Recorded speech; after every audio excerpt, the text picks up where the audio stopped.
Hello, Charlie, and welcome to the Dope Ass Souls podcast. I am so excited to have you here. How are you? I'm very well. Thank you for having me. Excited to be here and to chat about what we're going to talk about today.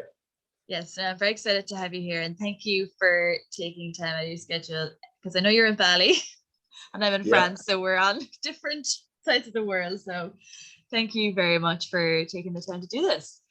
So, I want to get right into this, and I'm going to ask you about plant medicine. So, did you always know about plant medicine? Were you curious about it? Like, what made you want to do plant medicine?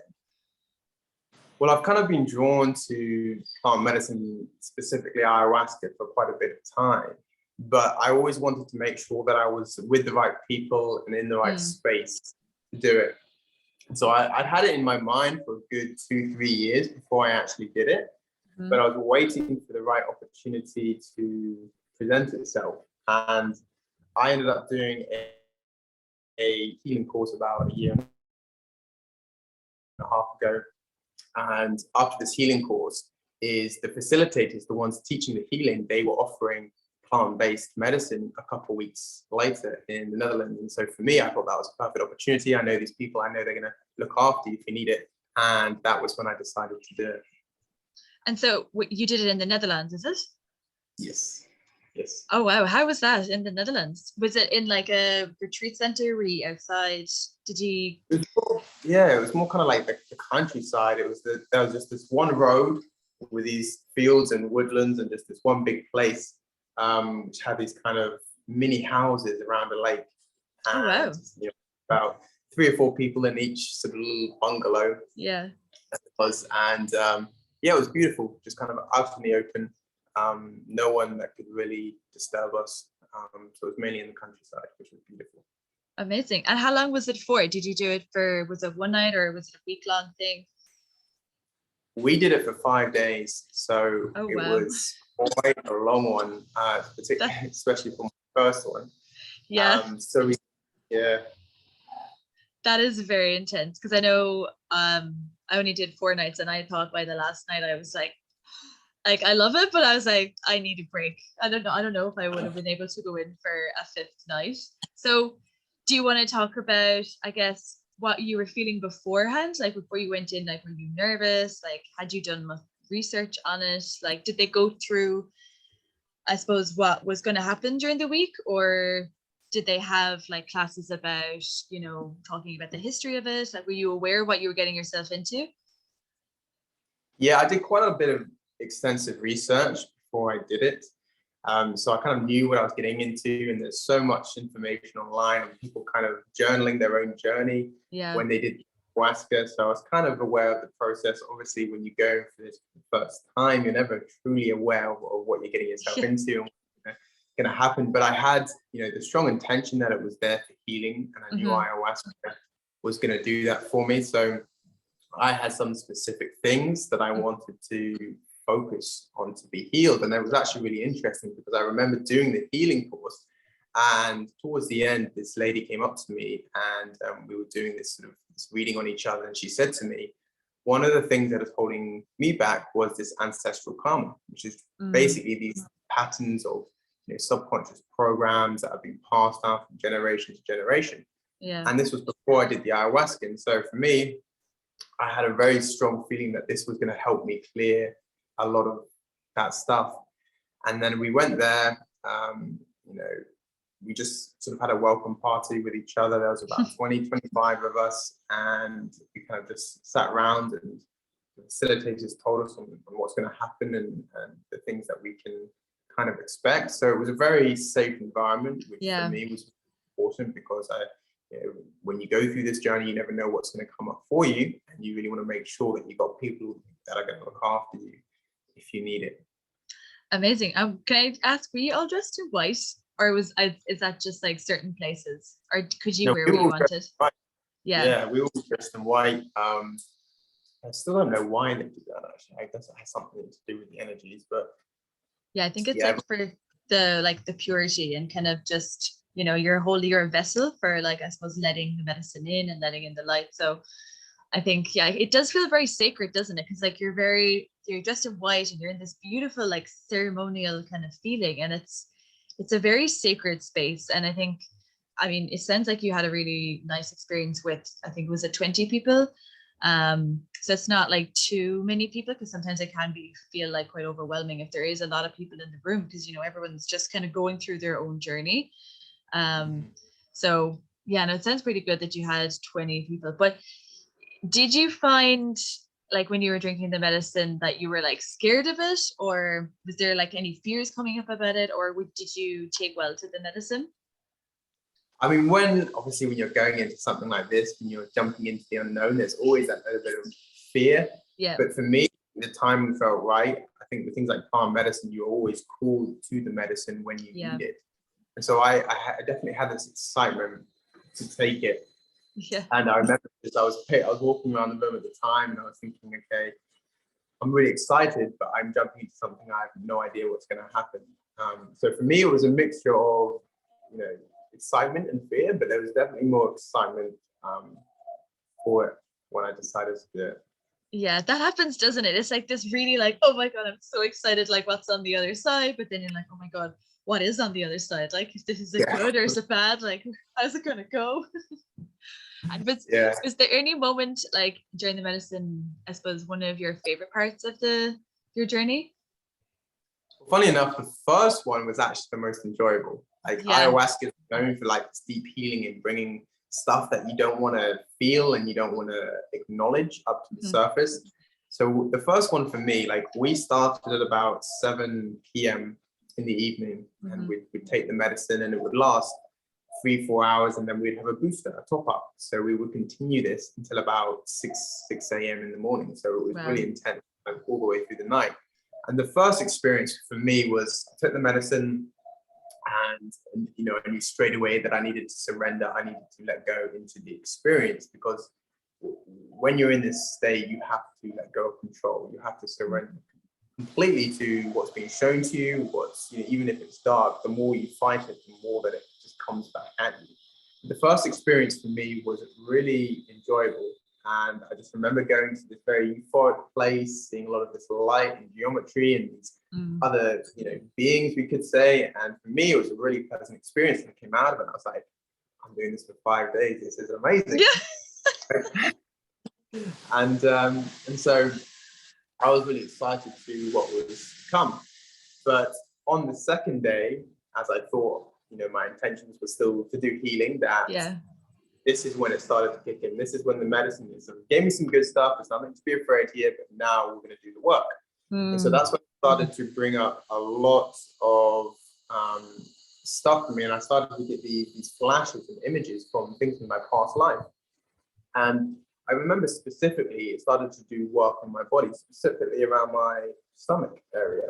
I remember it was talking about some incidences that I had supposedly had in past lives, and it was doing this deep healing for me. And I remember, I think this was on the second night actually, that I took the medicine, and I started to get this really bad headache, like in the right side of my head. Like, it was really, really painful for a good 3-4 hours, and it was I didn't know what to do about it, but I knew that this healing was taking place. And then soon after that, I was then purging. So obviously this is when the energies, they come out. And as I was purging, it was like I was releasing all of this stuff. So for me, that was not a nice experience, but it was like every time it was going through it, I was like, I need to go through this. This is something that's trying to show me. And then on the third day, we decided to have a bit of an experiment. And we wanted to take the medicine and actually go for a walk in the woods. Oh, wow. Yeah, so, and on the first 2 nights of taking the ayahuasca, I thought, I'm not going to be able to do this. Like, when I took the ayahuasca, I was just completely out on the sofa bed that we had. So I was thinking, how are we meant to walk? But anyway, we decided to do this as a group, and we were walking down this road, and the ayahuasca started to kick in for me, and I was like, I need to go and take a nap. So I was there taking a nap, and all of this geometry and all the stuff started obviously going on, and I was in my own journey. And then I remember they had to like pick me up and help me, and we got to the woodlands, and then at this point other people were starting to go, and for people who were doing this for the first time, they weren't accustomed to the medicine, and so it was obviously hitting them very hard. And people who had done this before, it was okay, they were able to kind of process it. And I actually needed help, like being carried back. A lot of people did that. We needed help being carried back to the place where we were doing the retreat, to kind of integrate the ayahuasca. So that was a really interesting experience, and not something that I would recommend unless you've got kind of full control of the medicine. So we did that on the third day, and at this point, that's when I felt like I'd had enough.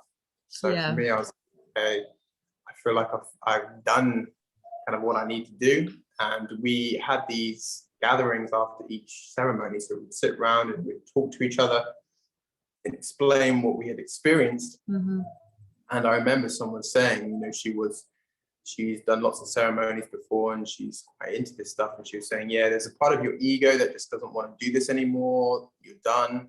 You feel tired. You don't want to take any more ayahuasca. But then she was like, but your spirit kind of loves it.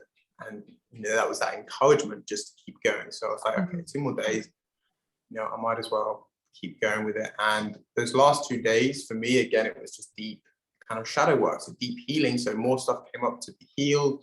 I was doing more purging. So that wasn't a very nice experience. But for me, afterwards, I was like, that was a big shift after doing that for 5 days. And I do feel at some point called to do it again in the near future.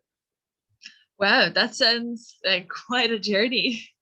I can't believe you went for a walk in the woods. Like, I can understand, because I know on my own journey, like you kind of walk outside and you look up at the stars and it's like, whoa, like this is so cool. But I can't imagine trying to walk, because I remember I had 2 shamans holding me because I was like, I can't walk on the ground, like I can't use my feet. So I can understand how you decided to take a nap in the woods. Yeah, I was just completely out. I was like, I was gone to a different place, and my body just stopped functioning. Like the idea of walking was just like gone. That's so intense, but it's really sounded. I know what you mean by, like you're like, I'm done. Like I've done enough healing. Like I'm finished. But the whole, I think what the shaman said about, like your spirit secretly loves it. It's like, okay, keep going deeper, and the more you go into it and the more you clear it, is the more you're making room for like more amazing things to come into your life. So I can relate to your story a lot, actually. Yeah, it's like, it's a lot of, I found about this healing, it's unlearning, it's releasing. So it's not trying to learn new, it's not trying to gain this new information. Like we have so much of this, like so much of this information and knowledge within us, and so it's just like removing the layers, releasing the conditioning. So when I was doing this ancestral stuff, it just felt like I was releasing stuff, and I had a very different perspective or outlook on things after I'd done the healing. I was like, I never thought of things like that way, or doing things in that sort of way, because the medicine, it can help rewire your brain, and it can help give you this perspective. And so for me, like how I approached things, how I did things after the medicine was a very different way that I would have done them before. Yeah, no, I can definitely see. It's like it just clears all of the stuff that's built up that's not really you, and like makes way for like the kind of real you to come through, which is really beautiful, actually. But it is quite a process. How did you find your, like the integration period afterwards? Yeah, the integration lasted quite a bit of time, because you've kind of got this new outlook, but you then need to figure out, okay, how can I apply this in my life? So, I was going through this phase of wanting to make this transition. I was initially a personal trainer for quite a long time, and since my spiritual awakening in the beginning of 2018, as I've been on this transition, and I was doing things differently in my life now. I was focusing on healing. I was doing like creating courses online, and that lifestyle just seemed to fit much easier since I had done the medicine, because I think before that, it was like you have these structures, these societal systems on how you've got to live your life. You've got to go and do this job, you've got to go and have a 9 to 5, you've got to do these sort of things. And it doesn't seem like there's another way to do things. But once you've done the ayahuasca, it's like that conditioning has been released, it's been purged. And so when I was going through this transition of creating new things in my life, it really helped me kind of cement that, and the integration, like, okay, I've got these new perspectives, but how can I then use them to help build a better life, a different kind of lifestyle for myself. Amazing. That sounds like the transition went pretty well for you. Like, because I know some people kind of go through quite a hectic transformation and integration. Sometimes their lives can be completely, shattered and turned upside down in a way that's like, because they're not living in alignment with who they are. So I think the more you're come into alignment with who you are, the kind of easier the transition is. So it's quite interesting to see, because I know you have your courses online, and then which led to you studying, you ended up in Bali. Did you want to talk about how your journey? Yeah, so I came to Bali, wow. Of course, yeah. So I was like, it was during the lockdown period. I actually wanted to come like 6 months before. So I arrived in Bali last May, around mid-May. And I wanted to come in September time, but I couldn't because of the lockdown and all of that stuff going on. And then I tried to come again in January time, and I still couldn't do that. But now I look back on it, I can see that everything was kind of organized in the best way for me to come at this time. Mm-hmm. And so I made this transition. I kind of left a lot of my stuff that I was doing at home, and I decided to do this kind of shift in my lifestyle. And I came here to Bali because a lot of the healings and the courses, the kind of nomad lifestyle, this was sort of a place that was for it. And it was one of those things where I just felt called to.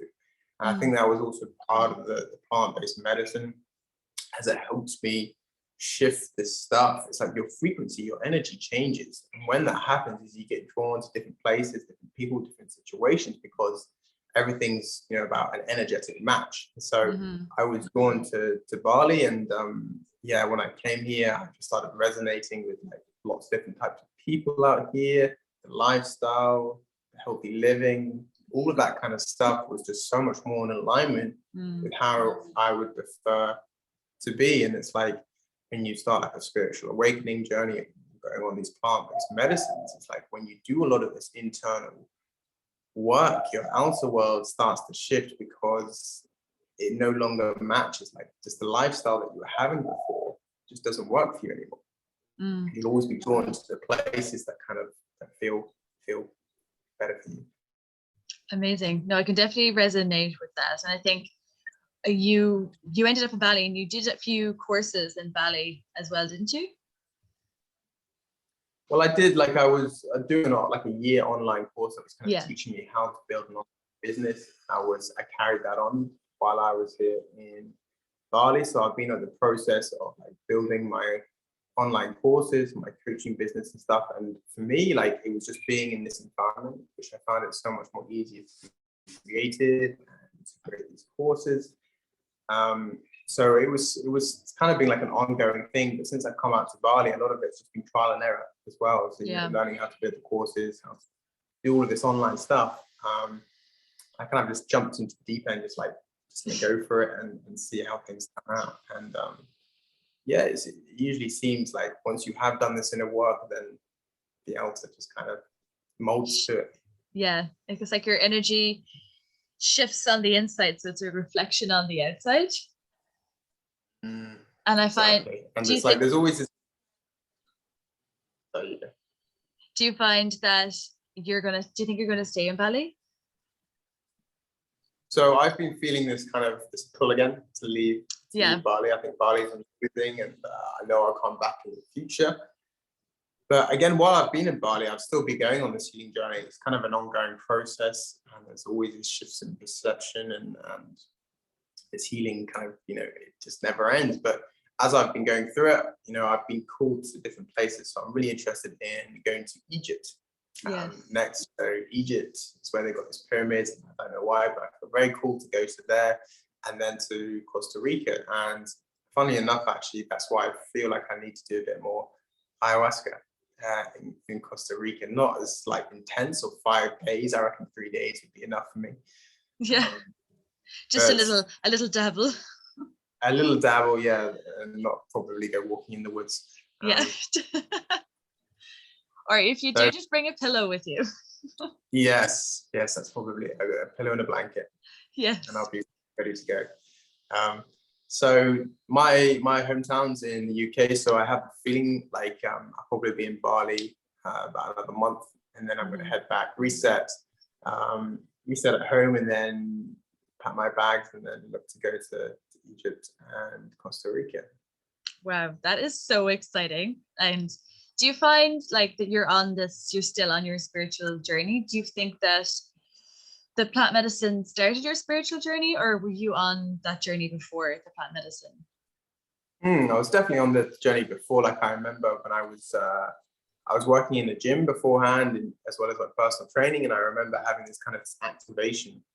I was just reading this article on spirituality, and I remember getting these goosebumps, and I still to this day think it was a kundalini, because I remember this energy shoot up my spine, and I was in this kind of blissed out state for a couple of months, and that for me was the beginning of my spiritual journey. And that was the beginning of 2018. And it's been like, I feel like I've been on the express train. So much healing, so much stuff has happened in that short period. I mean, I'm a completely different person to how I was at the beginning. And my kind of outlook now is like, I feel like I've done a lot of the heavy stuff, a lot of the stuff that needs to have shifted. I feel like I've done. So the spirituality with it now is like, if there's something that I need from it, great. I focus on helping other people with it, but my whole life is not about spirituality, because you come to realize that everything is spiritual in some aspect. You know, everything doesn't matter if you're on the journey. If you say you're spiritual, or you're not spiritual. There's still spirituality. There's no disconnection between the two. Yeah. So for me, it's learning to have those skills, to everything that I've learned, and it has taught me on this journey from the healing and shifting my perspective and learning how to create my reality. You know, that manifestation and stuff. Okay, how can I use this to help, create a better life for myself? Because particularly I found here, because I'm living in a Bud at the moment, is when people are in that kind of spiritual bubble, they're always kind of stuck in these, almost like these high realms, and they're always about spirituality and the other side and stuff. And I've come to realize the importance of, like, we're here now, we're in a physical body, we need to make the most of, the life that we have and stuff. And so for me, it's learning and using the information that I've learned from the spiritual side to have more fun, to have more time to do the things that I want in the kind of physical world. And that for me was like the purpose of the plant medicine, of the spiritual journey, was to help use that information so I can learn how to create better things for myself in this experience. And I feel like a lot of the healing, all the stuff that you go through, really actually helps you with that. So I love that you said that, because I really noticed that feeling in myself, because I had this like very deep spiritual side to me that I really wanted to nurture and grow. And I was kind of like on that path, with plant medicine and being in Bali and doing, the yoga and the courses and the breath work. And then I kind of found myself, okay, if I'm doing all these courses and all this healing, like, I didn't just come here to heal and just do courses and learn. Like, I also need to live my life. So it was like, okay, how do I, take what I've learned and integrate it into my actual living life? And it's like you said, like, have more fun and actually enjoy your life, and connect with the people that you want to connect with, and have, like, nice, beautiful conversations. So I love that you said that it's kind of like, a tool, I guess, to use. And as you said, like, you're a completely different person now, and you're probably the person that you like want to grow into, and feeling a lot more like aligned with yourself, and just aligned and happier. Because I can, like, every time I talk to you, you're always just so happy, and you're just doing your thing in Bali, and you're like, it's because I suppose you're helping people, and you're giving back, and you're being of service. Because I suppose some people are probably wondering, okay, how can I leave my 9-to-5 job, or how do I go on this spiritual journey? And I guess you're someone who has a lot of knowledge in that. So thank you for doing the work. Oh yeah, well, it's like a lot of the healing is kind of, it's heavy and it's dark, and you kind of get to a point sometimes where you're like, I didn't come here just to do this. Yeah. But it gives you that opportunity to create a new life for yourself. And for me, like, I'm not saying I'm some guru at the top of the mountain. I'm not saying I have all the answers, of course not. But if I've gone through this process and I'm able to create more freedom for myself, more enjoyment, a better lifestyle, then someone who's at the stage of, I'm thinking about leaving my job, I'm thinking about doing this, then I can then help in some sort of way. You just have to be a few steps ahead of someone to say, look, this is what's worked for me. Maybe this might work for you. So that I found that has helped me a lot, because as well, when you do more of the healing, because a lot of people are like, I don't know what to do with my life. What's my purpose? What am I here for? And when you do a lot of the healing, you kind of get more into kind of the acceptance of where you are, what's going on, and you can accept that you maybe don't have an idea what to do next or what the next step is. But as you accept that and kind of just allow what is to be around you, then the answers seem to come to you. And it kind of more this alignment, this inner peace, we could say, aligning with your soul through this journey is you give up a lot of the resistance to things in your life. A lot of people, they seem to get stuck in things because they are resisting their current situation. I don't like my job, I don't like my relationship, I don't like this. So one of the biggest things that the plant medicine has taught me was to kind of release a lot of resistance and just accept what is going on. And when that happens, then usually something I prefer will then come along.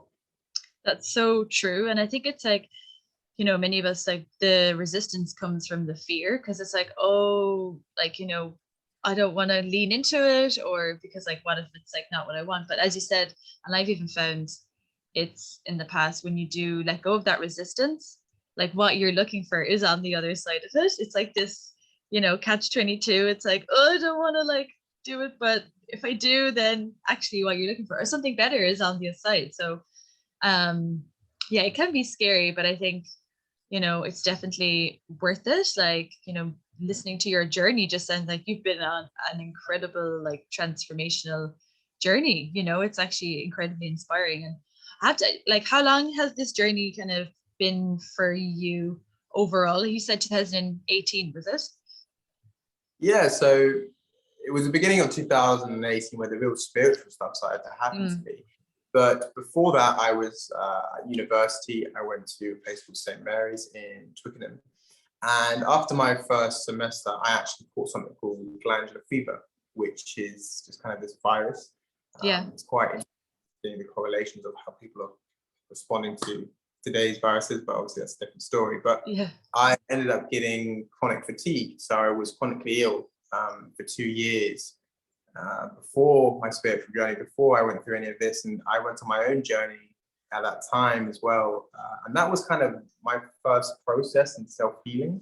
So when I had this chronic illness, I went to specialists, like 4 or 5 different specialists, and trying to fix what was going on. And no one could really pinpoint what was going on in my body. I remember going to see this specialist. I would get on a train every Monday afternoon, 2 hours, to go and see this lady who would do this special massage technique to help release toxins out of my brain.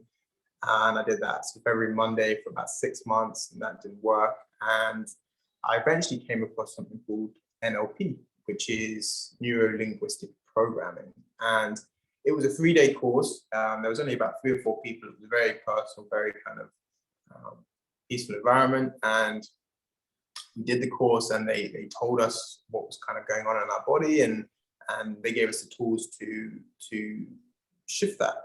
And within about a couple of weeks, I started to feel so much better. So just having this understanding of self-healing that they were teaching us after a couple of weeks after being ill for 2 years, that I could start to do stuff normally again. And that was my first step in the journey of self-healing. And then after that, I then moved to Bath in England. And then that's when my spiritual journey started to happen. Wow, I'm really interested to hear about the NLP. That really sounds like that was, a shift for you, having going through the virus and that experience, and then you had found the NLP. Was it through someone you knew, or had you heard about it? Did it just kind of land in your lap? How did it happen? I heard it through someone. It's actually my father. My father sort of heard someone who had gone through a similar situation with that chronic illness, and they suggested that I give it a go. And at this point, I was like, I've tried so many stuff. Like this, I know nothing going to work. But I thought, what do I have to lose? I might as well give it a go. And when I did it, it worked, and it's all to do with like rewiring the connections in your brain through that of neuroplasticity. So obviously my brain had wired itself in a certain way because it was constantly being attacked by this glandular fever, by this virus. So it was constantly in what is known as fight or flight. And that fight or flight is that kind of caveman response that we have to a tiger coming into the room. But that only happens once in the blue moon. The tiger comes, and you get all of that adrenaline, and then you get out, and then hopefully you'll survive. Danger passes, and your body switches from what is known as your sympathetic nervous system, your fight or flight, to your parasympathetic. So you're calm, you're relaxed, you're neutral. But the problem is nowadays is people are switching on, because we still have the same software, we still have the same programming for the caveman. So people are still responding to everyday life from that point of view. Their emails, their jobs, their career, whatever it might be. For me specifically, it was doing university in combination with this virus. I just couldn't juggle the two. So that put my brain into a certain pattern that was making me chronically ill. And so to have that understanding after healing myself, was like, well, okay, I have the power to rewire my brain so my body can heal. And that's like, I think that helps so many people nowadays. That sounds amazing. I mean, to be able to switch, I guess, your mindset, or to, change a belief in your mind to just kind of not attract a virus anymore, or, if it's related to some other disease, or even a mental health issue, or even like belief systems in your mind, that's pretty powerful. Yeah, we have so much like more power than we think. And like, what I was doing, I was giving a lot of my power away. I was going to, I'm not saying that doctors and all these professionals, they weren't, what they were doing was still amazing, but I was putting my full faith into them. The doctor said, oh, we don't know how long this chronic fatigue is going to go on for. It could go on for ages for you. And that automatically, well, if the doctor's telling me that, then that must be true. Then then I can't heal myself. And with this process of self-healing and the neuroplasticity, a lot of it was actually self-talk. So for example, your body responds to your postures more than it does to the actual words. So literally having a certain posture will send different signals to your brain and stuff. So a lot of like self-talk and posture movements, meditation was the key for me to kind of switching what needed to be. Wow, that's quite a journey, Charlie. Like I said, it was the express train. Yeah, that is quite a journey. And it sounds like, things are turning around nicely. Like, what a beautiful journey to go on. I mean, at the time it might have been confusing, but like now look at you kind of doing what you love. You're in Bali, you're going to go to Costa Rica, you're helping other people on their journey. Like, it's really, really beautiful. So I just want to, like, if people want to reach out to you, like, can they find you on Instagram, or do you have a website? Yeah, so my website is just charlie-homer.co.uk, or Instagram, it's just Charlie Homer. Reach me on there. So yeah, they're interested in what I do, then they're more than welcome to reach out. Well, yeah, amazing. I'll definitely put that in the show notes, so people, if they do feel called to reach out to you or work with you, they can do that. So thank you so much, Charlie. I am incredibly grateful for having you and just taking the time out for doing this today. No worries, it's been a pleasure. Thank you. Okay, thanks, Charlie. Cheers. Bye. Bye.